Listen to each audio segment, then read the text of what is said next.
नमस्कार मित्रांनो, संतोष सरवणकर, एक मोटिवेशनल स्पीकर आणि तुमच्यासोबत सध्याबद्दल मी प्रामाणिकपणे आता तर जेवढे दिवस आपण अध्याय सुरू केलेला आहे तोच आपण कालचा जो विषय जो होता त्यालाच जोडून एक विषय मी आज घेणार आहे. आपण बोलूया या विषयावरती. प्रथम आधी तुम्हाला मला एक विनंती आहे की व्हिडिओ पूर्ण बघा, शब्द समजून घ्या. मी चुकत असेल तर मला माफ करा. पण जर कुठेतरी काही शब्द असे आपल्या आयुष्यामध्ये काही काम करणार असतील ना, तर त्यांना वाया जाऊ द्या. आता मी जो आज विषय घेतला आहे तो विषय घेतला असा आहे की सर्व आता कालच म्हणालो की आता आहे एक असं वातावरण आहे, असं वातावरण आहे मध्ये ना मी अशा लोकांचा एक आज विषय आणलाय ज्या विषयावर की जी लोक आहेत ना ज्यांना काम नाही, जे घरी बसले, तर ते घरी बसले आहेत तर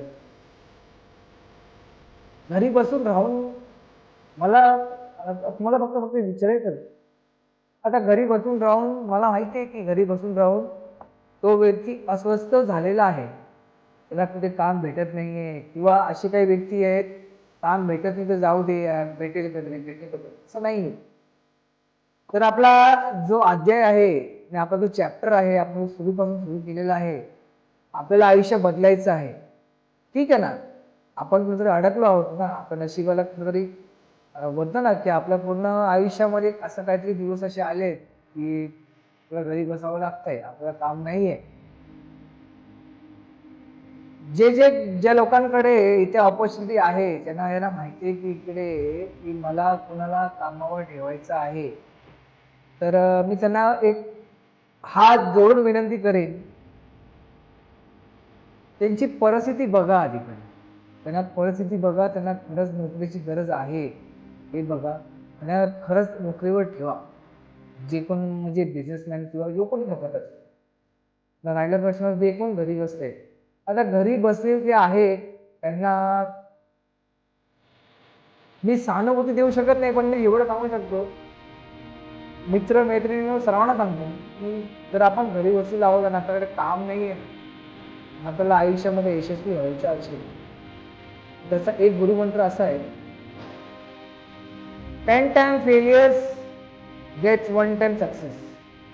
मी 10 ठिकाणी फिरेन, 10 ठिकाणी फिरावं लागेल, पाय घासावे लागतील, पुन्हा तानातून जिथे पावसातून फिरावं लागेल का मला जिंकायचं, आज ना उद्या मला जिंकायचं.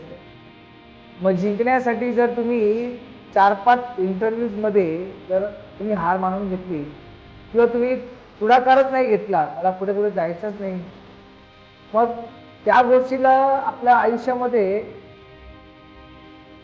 अहो देवही साथ देणार नाही आपल्याला.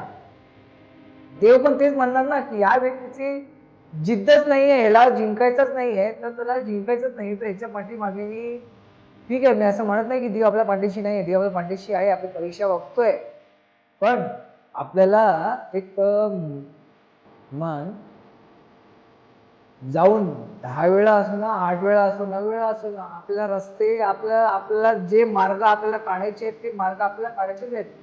आणि आज नाही तर उद्या आपल्या नोकरी भेटणारच आहे.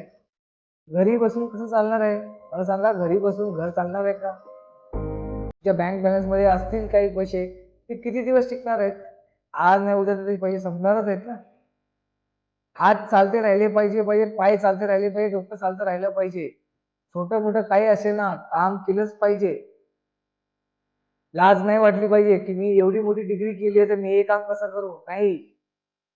जोपर्यंत मला माझ्या आयुष्यामध्ये उंच भरारी भेटत नाही, तोपर्यंत मला जमिनीपासून उंच उडण्यासाठी मला जमिनीवरती जे काय आता मी आज जी माझी परिस्थिती आहे, माझ्या हातावर जे काय आहे, मला काहीतरी येत आहे ना, त्याची समाधानी करायला पाहिजे आपण. आणि या गोष्टीला मी खरं सांगतो की थोडं सिरियसली घेतलं पाहिजे. आणि ज्यांना ज्यांना वाटतंय, मी खरं सांगतो, ज्यांना ज्यांना असं जे कोणी असे व्यक्ती असे तुमच्या अवतीभोवती असतील, त्यांना अशी गरज आहे, त्यांना मदत करा. कारण की आपल्याला ही आपण जी काय आज कम्युनिटी तयार केलेली आहे, आज आपण एवढं लोकांमध्ये जे काही पोहोचलेलो आहोत,